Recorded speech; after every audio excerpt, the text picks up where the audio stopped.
Bienvenidos, en esta ocasión vamos a desarrollar el tema que corresponde a la semana número 13 para las materias de oscilaciones de fluidos y calor y física 2. La agenda que vamos a desarrollar en este contenido es la siguiente. Vamos a hablar sobre la teoría cinética de los gases ideales. Vamos a dar interpretación ahora a la magnitud de la presión y a la magnitud de la temperatura. Recordemos que son variables macroscópicas que nosotros podemos medir fácilmente, pero vamos a ver que están relacionadas con el movimiento de las partículas que tiene un gas. Entonces vamos a dar la interpretación utilizando la teoría cinética de los gases. Hablaremos también de la energía interna de un gas ideal, cómo se compone y de qué depende la energía interna para poderla determinar o para poderla calcular. Hablaremos también del calor específico de los gases ideales. Los gases tienen dos tipos de calores específicos. Uno es a presión constante y otro es a volumen constante. Hablaremos por último de la expansión o compresión adiabática. Aunque ya lo habíamos hecho anteriormente cuando calculábamos la cantidad del trabajo, veremos de dónde proviene la relación de la presión con el volumen y otras dos relaciones, la temperatura con el volumen y la temperatura con la presión. Iniciamos entonces con la teoría cinética. En física, cuando queremos estudiar el comportamiento complejo de algún sistema, lo que hacemos es una idealización, una simplificación, y para eso estudiamos un modelo que se acerque a este sistema que es más complejo. Al ser un modelo simplificado de la realidad, no siempre vamos a tener un resultado que sea fidedigno o que sea certero con la realidad. Sin embargo, el estudio de este modelo nos va a servir para aproximarnos al comportamiento de nuestro sistema. La teoría cinética de los gases nos va a ayudar a explicar las características y propiedades de la materia en forma general, estableciendo que el calor y el movimiento tienen alguna relación. Las partículas de toda materia, hemos visto nosotros que independientemente sea un sólido, un líquido o un gas, esas moléculas a cierta temperatura tienen cierto movimiento. Entonces, el calor es una señal de este movimiento. Cuando hay una transferencia de energía, aumentamos la temperatura y la temperatura está relacionada con el movimiento de las partículas, como lo hemos venido diciendo. Ahora nos vamos a enfocar en qué velocidad llevan estas partículas. Si bien es cierto, si nosotros quisiéramos darle seguimiento a una partícula individual, eso sería un trabajo imposible.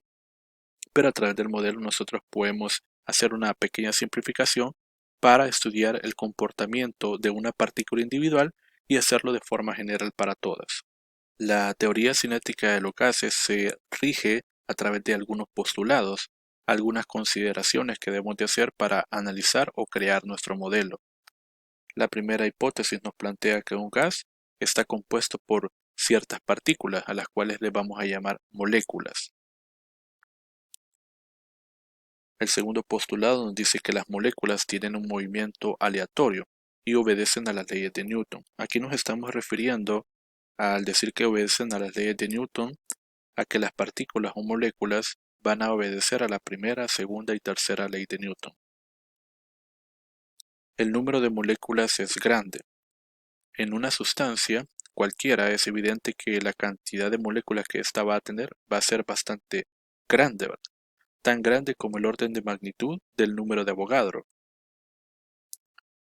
El volumen de las moléculas es una fracción despreciablemente pequeña comparado con el volumen que ocupa todo el gas en este depósito imaginario. Vamos a suponer que el gas al cual vamos a estudiar, que va a ser nuestro modelo, se encuentra encerrado en un depósito. Y las partículas, su tamaño, es ínfimamente pequeño comparado con todo el tamaño que tenga el depósito. Ninguna fuerza apreciable actúa sobre las moléculas, excepto durante la colisión. Esto nos indica que, como las partículas son muy pequeñas, la masa de estas es muy despreciable y por lo tanto no actúa una fuerza de gravedad, o por lo menos es insignificante. La única fuerza que vamos a considerar es aquella que se produce entre las mismas moléculas o a través de las paredes del propio contenedor. Las colisiones son elásticas y de duración despreciable. En todo momento, las partículas, por su movimiento aleatorio, lo que van a hacer es golpear las paredes del depósito y golpearse entre ellas. En ese golpeteo que las moléculas produzcan, van a entregar y van a recibir energía. Toda la energía se va a conservar, al igual que la cantidad de movimiento que se produce en estas colisiones. Imaginemos primero entonces que tenemos un recipiente de forma cúbica, cuyas longitudes son simplemente L, y dentro de este depósito tenemos un gas cualquiera. Es un gas ideal. Las moléculas tienen un movimiento aleatorio, un movimiento desordenado. Pueden ir en cualquier dirección. La velocidad con la que se mueven esas partículas es la que a nosotros nos interesa conocer. Voy a imaginar que solamente tomo una de esas partículas y quiero darle seguimiento nada más a esa molécula dentro de este depósito. El depósito, por simplicidad, lo hemos imaginado de forma cúbica, porque de esta forma yo puedo conocer fácilmente cuál es el volumen. Entonces, aprovechando de que este depósito tiene esa forma, voy a tomar dos caras de este depósito, de este cubo, y voy a observar qué es lo que sucede en el impacto o en la colisión que se da entre esa molécula y esa pared o esa cara del depósito. Tengo aquí entonces dos caras opuestas del contenedor. La partícula que se mueve dentro de este recipiente lleva cierta velocidad v, que voy a imaginar es una velocidad constante. La partícula tendrá su propia masa m y tendrá su propio peso, pero el efecto de la gravedad no lo vamos a considerar por los postulados que acabamos de mencionar. No hay un efecto de fuerza de peso producida por la gravedad. Esta partícula, la velocidad de esta partícula, tendrá componentes en X, en Y y en Z. Dado que el movimiento va a ser aleatorio, se puede mover en cualquiera de los tres ejes coordenados en el espacio.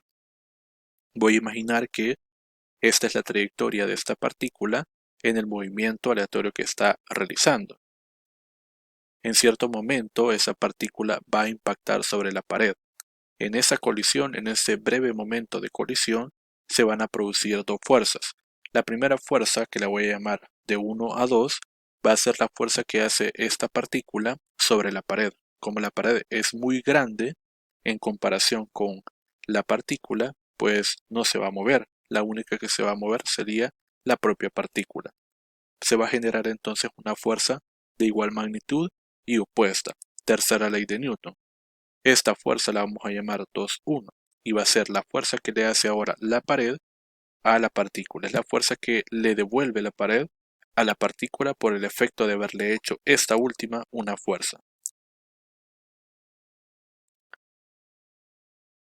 Como resultado de esta colisión, lo que se ha producido entonces es un cambio en la dirección en la que se mueve esta partícula. Decimos entonces que ha cambiado su cantidad de movimiento. Observen que las componentes del vector velocidad, la única que se ve afectada es la componente en X, porque cambia de dirección. Sin embargo, la componente en Y se mantiene siempre vertical y hacia arriba. La magnitud de la velocidad se ha mantenido constante porque hemos dicho que las colisiones son perfectamente elásticas, lo que implica que la energía cinética en las colisiones se conserva. Bien, llamamos P entonces a la cantidad de movimiento, que es el producto de la masa por la velocidad.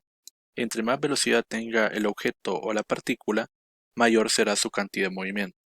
La cantidad de movimiento es un vector, entonces posee magnitud y posee dirección. Lo que nos interesa de la cantidad de movimiento es que si ésta sufre un cambio o se mantiene constante. Para lo que está sucediendo dentro del recipiente, como hay una colisión, la molécula cambia de dirección, entonces cambia su cantidad de movimiento. Definimos entonces esa variación de cantidad de movimiento como la diferencia entre la cantidad de movimiento final menos la cantidad de movimiento inicial. Como es de esperar, en el eje Y la cantidad de movimiento no sufre variación, porque el vector componente de la velocidad en Y sigue apuntando hacia arriba. Sin embargo, en el eje X, la componente del vector velocidad horizontal, esa sí cambia de dirección. Entonces sí hay un cambio en la cantidad de movimiento. Decimos entonces que la cantidad de movimiento final corresponde al producto de masa por velocidad, siendo la velocidad negativa por ir en la dirección a la izquierda. menos la cantidad de movimiento inicial, que es el producto de la masa por la velocidad que llevaba la partícula antes de la colisión. Si restamos estas dos cantidades, entonces nos devuelve que la variación de la cantidad de movimiento es igual a menos dos veces la masa por la velocidad en x. Hay una variación en la cantidad de movimiento y es negativa. Como resultado, la partícula, su componente en x es hacia la izquierda. Hasta el momento lo que hemos encontrado es que hay un cambio de dirección en el movimiento de la partícula, pero lo que nos interesa conocer es cuál es la magnitud de la fuerza que le ha hecho esta partícula a la pared, porque a partir de la fuerza nosotros podemos determinar otra magnitud, la presión, y la presión es una magnitud que nosotros podemos medir. No podemos medir o no podemos cuantificar cuál es la fuerza que se produce. La fuerza, su definición básica, nos dice que está relacionada con la masa y la aceleración. El producto de la masa por la aceleración me da la magnitud de la fuerza. Como la aceleración es el cambio de la velocidad con respecto al tiempo, puedo expresar la fuerza como el producto de esta masa por la variación de la velocidad con respecto al tiempo, siendo el producto también de la masa por la variación de la velocidad la cantidad de movimiento, es decir, la variación de la cantidad de movimiento. Entonces, por definición, la fuerza también será igual a la variación de la cantidad de movimiento entre el intervalo de tiempo. Ese intervalo de tiempo que vamos a considerar es el que ocurre en dos colisiones de esta misma partícula en la misma pared. Entonces, para definir correctamente la fuerza y obtener su resultado, debo de obtener no solamente la variación de la cantidad de movimiento, sino que también cuál es el tiempo en el que ocurren dos colisiones de esta misma partícula. Ya tenemos cuál es la variación de la cantidad de movimiento. Averigüemos ahora cuánto será ese intervalo de tiempo. Necesitamos entonces encontrar cuál es la fuerza que se produce en el impacto o en la colisión con la pared. Imaginemos entonces que tenemos las dos caras opuestas del depósito y estas están separadas la longitud L. La partícula ha impactado en la cara de la derecha. En el momento justo cuando comienza a moverse a la cara opuesta, sucede que hay muchas partículas que están golpeando en la medida que ésta se va alejando de la pared. Al impactar por la segunda pared, la de la izquierda, hay otras partículas que impactan inmediatamente en ese otro lugar. A nosotros nos interesa nada más enfocarnos ahorita en la pared de la derecha. Luego la partícula regresa generando esta trayectoria. Hay dos impactos de la misma partícula sobre la misma pared. Entonces vamos a calcular cuánto tiempo le lleva a esta partícula ir de la cara derecha y regresar a esa cara. Sabemos que se mueve a una velocidad constante. La componente en X y la componente en Y también son constantes. A partir de la componente en X yo podría determinar que el intervalo de tiempo que le lleva de ir de una cara y regresar a la misma cara es dos veces la longitud que recorre horizontalmente entre la velocidad en X o la componente en X. Aquí tenemos entonces el tiempo necesario para poder encontrar la fuerza que se produce en el impacto. Vamos a reemplazar entonces ese tiempo en la ecuación de la fuerza. Aquí hemos colocado la variación de la cantidad de movimiento, que es menos 2 por la masa por la velocidad en x. Esa masa m representa la masa de la partícula. Ahora, hemos cambiado acá el signo de la cantidad de movimiento porque la fuerza que se produce con signo negativo representa la que le hace la pared a la partícula, y esa no es la fuerza que nosotros andamos buscando. Andamos buscando otra que tenga la misma magnitud, pero que vaya hacia la derecha. Entonces, el signo positivo indica que la fuerza que hemos encontrado es la que hace la partícula a la pared. Reemplazo el intervalo de tiempo y aquí vamos a simplificarlo un poco más. Este es el depósito que habíamos mencionado que tiene las mismas dimensiones. Por simplicidad hemos imaginado que es un cubo. La fuerza que nos ha quedado como resultado de la colisión es esta. Positiva porque la que nos interesa es la fuerza que hace la partícula. Ahora yo puedo observar que puedo cancelar el número 2 y la velocidad queda elevada al cuadrado. Entonces la fuerza que hace la partícula a la pared es igual al producto de la masa de la partícula por su velocidad al cuadrado entre la distancia que recorre, que es la longitud L. La definición de la presión, como lo veíamos en la estática de fluidos, es la relación de la fuerza entre el área. Ya tenemos la magnitud de la fuerza que evidentemente es una fuerza perpendicular aplicada sobre la superficie, el área. El área de colisión es una de las paredes. El área la podemos interpretar, por ejemplo, acá en este recipiente sería todo esto. Lo puedo interpretar como L al cuadrado. La base por la altura de este cuadrado pues me daría la superficie, el área. Y lo que hacemos entonces es dividir la fuerza entre la superficie. Eso nos da entonces esto. La presión de esta partícula es igual a la masa de esa partícula por la velocidad al cuadrado entre la distancia L al cubo. Bien, esta es la presión que hace entonces una tan sola partícula. Queremos nosotros encontrar la presión total que se ejerce sobre la pared y sobre todo el recipiente. Entonces, por lo tanto, debemos de considerar las demás partículas. Para eso lo que voy a hacer es ir sumando las componentes en X de todas las partículas de este sistema, de este gas. Dado que la masa para cada una de ellas va a ser igual, van a tener el mismo tamaño, la misma masa, pues la podemos sacar de factor común. Y aquí lo que estamos haciendo nada más es sumar simplemente todas las componentes en X, desde la primera hasta la última partícula. Bien, esto es lo que tenemos hasta el momento. La presión es igual a la masa de una partícula multiplicada por la suma de las componentes en X de cada una de ellas y dividido entre la longitud al cubo. La longitud del cubo es precisamente el volumen del contenedor. Entonces, por la simplicidad del contenedor, obtenemos directamente el volumen. Introducimos ahora el número n. N mayúscula va a representar el número de partículas totales que se encuentran en este gas. Voy a multiplicar y voy a dividir ese resultado de la presión por el número de partículas. Al dividir el número de partículas entre la sumatoria de todas las componentes en X de cada una de ellas, es como que si estuviéramos sacando el promedio de la velocidad en X. La representamos entonces de esta forma. Esta es la velocidad en X cuadrado promedio. Entonces la presión nos queda como el número de partículas de todo el gas por la masa de cada una de las partículas, que es la misma, por la velocidad en X de cada una de ellas, entre el volumen del depósito. Démonos cuenta que el producto del número total de partículas por la masa de cada una de ellas, que es la misma, eso nos tendría que dar la masa de todo el gas, la masa total.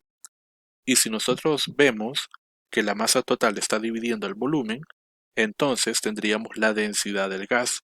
Por lo tanto, la presión es igual a la densidad del gas multiplicado por la velocidad en X al cuadrado promedio. La velocidad de las partículas puede tomar cualquier dirección. Y si a mí me interesa conocer cuál es la magnitud de esa velocidad, pues debo de sumar sus componentes. Y la forma en cómo se hace eso es de esta manera. El cuadrado de la componente en X más el cuadrado de la componente en Y más el cuadrado de la componente en Z, eso me tiene que dar la magnitud total. Como lo que hemos sumado son magnitudes promedios, pues debo de sumar los promedios de las componentes en X, las componentes en Y y las componentes en Z para obtener la magnitud de la velocidad promedio de todo el sistema, de todas las partículas en este caso. A esto hemos llegado en este momento. Hemos encontrado cuál es la velocidad promedio total de las partículas a partir de sus componentes. Como las partículas tienen una misma velocidad y estamos imaginando que básicamente no cambie la magnitud de la componente en X, en Y y en Z, pues si estas componentes son iguales, la magnitud de estas también va a ser igual. Entonces puedo expresar que la componente en X es igual a la componente en Y y es igual a la componente en Z. De tal manera que si reemplazo cualquiera de estas magnitudes en esta ecuación de acá, voy a poder calcular de una forma directa cuál es la velocidad promedio total, que sería simplemente sumar 3 veces la misma componente. En este caso, reemplazar la componente en X para poderla sustituir en la ecuación de la presión, porque lo que hemos estado analizando es la componente en X del movimiento de la partícula. De esto podemos observar que la velocidad promedio total es igual a la velocidad en X al cuadrado promedio de todo, ¿verdad? Despejamos entonces para la componente en X y esto nos da como resultado que la velocidad en X al cuadrado promedio es igual a la velocidad total al cuadrado promedio dividido entre 3. Ahora que ya conocemos cuál es esta velocidad en X promedio, ya puedo conocer entonces cuál será la presión. Si reemplazo entonces la ecuación de la presión, observamos que la presión es igual a la densidad por la velocidad al cuadrado promedio entre 3. Para ordenarlo simplemente lo voy a dejar de esta forma y digo entonces que la presión es igual a 1/3 de la densidad del gas por la velocidad al cuadrado promedio. Lo que acabamos de obtener es lo que se conoce como la interpretación cinética de la presión. En esta ecuación nos estamos dando cuenta que hay una relación entre la presión y la velocidad de las partículas. Podríamos decir en términos generales que hay una relación directa entre la presión y la velocidad al cuadrado promedio de las partículas del gas. Esto tiene mucho sentido porque para que el gas, por ejemplo en un globo, mantenga esa forma, las partículas deben de estar constantemente colisionando en las paredes de este contenedor para darle esa forma. Eso significa también que la velocidad al cuadrado promedio tiene que ser una velocidad muy grande para que estas colisiones se produzcan en intervalos de tiempo bastante cortos, a pesar de que el contenedor, como lo dice uno de los postulados de la teoría cinética de los gases, tiene un tamaño demasiado grande comparado con el tamaño de las partículas. Es obvio pensar que tienen que recorrer una distancia muy grande y por lo tanto para moverse de un lado a otro tienen que llevar una gran velocidad. De esta manera entonces estamos relacionando una variable que es microscópica, difícil de medir, con una variable macroscópica que es más fácil de medir. Voy a despejar entonces la velocidad al cuadrado promedio. Del despeje de esta ecuación, lo que obtenemos es lo que llamamos la rapidez eficaz o rapidez cuadrática media, que es la velocidad con la que en promedio se mueven las partículas de un gas, y se define como la raíz cuadrada de 3 veces el valor de la presión del gas entre la densidad del gas. Esta es una forma de cómo determinar. Esta velocidad se llama velocidad RMS, por sus siglas en inglés. Tomemos entonces la velocidad RMS o rapidez RMS, como comúnmente se le conoce. Hemos dicho que es la raíz de 3 veces la presión entre la densidad. Voy a colocar ahora la ecuación de estado en sus 3 formas alternativas. La ecuación de estado se puede escribir en términos generales como la presión por el volumen igual a nRT. nRT se puede reemplazar por el número de partículas, la constante de Boltzmann y la temperatura. Esto ya lo hicimos cuando hablábamos de los gases ideales. También se puede reemplazar el término nRT por la masa del gas entre la masa molar por R por la temperatura. Aquí lo que estamos haciendo es representar que el mol o el número de moles del gas es la masa del gas entre la masa molar. Voy a tomar entonces la ecuación de la rapidez cuadrática media y voy a multiplicar y voy a dividir entre el volumen. Esto me va a permitir utilizar la ecuación de estado. Presión por volumen es igual a nRT y densidad por volumen es igual a la masa total del gas. Voy a simplificar el número de moles y lo voy a representar como la masa total entre la masa molar. Eso me va a permitir ahora eliminar el término de la masa total. Tengo entonces una segunda forma para determinar la rapidez cuadrática media, que sería la raíz de 3 veces la constante de los gases, que ya sabemos que es 8.31, por la temperatura entre la masa molar del gas. Volvamos a tomar entonces la ecuación de la rapidez cuadrática media y ahora vamos a encontrar otra forma alternativa, una tercera forma para determinar esta rapidez. Tomamos otra vez el producto de la presión por volumen. Esto nos da otra vez 3 nRT entre la masa total. Pero ahora voy a utilizar la definición del número de moles como el número de partículas totales, n mayúscula, entre la cantidad número de Avogadro, que es una constante. R entre el número de Avogadro es otra constante, la que nosotros llamamos constante de Boltzmann, que es esta de acá. Y el número de partículas queda dividido en la masa total. Es decir, si yo reparto la masa total entre el número total de partículas, estaría obteniendo entonces la masa que tiene simplemente una partícula. Eso me da como resultado lo siguiente. la raíz cuadrada de 3 veces la constante de Boltzmann por la temperatura dividido entre la masa de una partícula, que es muy diferente a la masa total. Ahora puedo conocer entonces cuál es la velocidad raíz cuadrática media de la partícula. Y como estamos viendo, está siendo asociada con la temperatura. A mayor temperatura, entonces tendremos una mayor rapidez de estas partículas. Y vemos también que la masa está implícita en esta ecuación. Para partículas que sean muy pesadas, la rapidez cuadrática media pues va a ser menor. En esta tabla podemos observar cómo son las velocidades típicas de algunos gases cuando están a cierta temperatura. Por ejemplo, podemos iniciar aquí con el hidrógeno, que tiene una masa molar de 2 gramos sobre mol, y a una temperatura de 20 grados Celsius su velocidad es 1902 metros sobre segundos. Por sobre todos los demás gases es el que tiene mayor rapidez cuadrática media, tiene una alta velocidad. Este gas puede salir incluso de la atmósfera libremente, ¿verdad? Y puede regresar porque tiene esta gran velocidad, la fuerza de atracción gravitatoria casi no le afecta. Si comparamos entonces el hidrógeno con el dióxido de azufre, que sería el que tiene una mayor masa molar, el dióxido de azufre para la misma temperatura de 20 grados Celsius tiene una velocidad relativamente menor, ¿verdad? Todos tienen altas velocidades, pero es porque necesariamente tienen que tenerla, ¿verdad? Ahora, esta rapidez se modifica con la temperatura. Quiere decir entonces que a mayores temperaturas estas velocidades incrementarán más. Estamos considerando aquí nada más una temperatura ambiente. ¿Qué sucede en el caso contrario? Pues tienen que disminuir su velocidad. Podríamos suponer también que a una temperatura del cero absoluto no hay movimiento. Mas sin embargo, experimentalmente no podemos alcanzar el cero absoluto. Pero esto nos indica una relación estrecha entre la temperatura y la rapidez cuadrática media de las partículas. Aquí podemos ir observando entonces para las diferentes sustancias cómo sería su velocidad para esa temperatura en específico.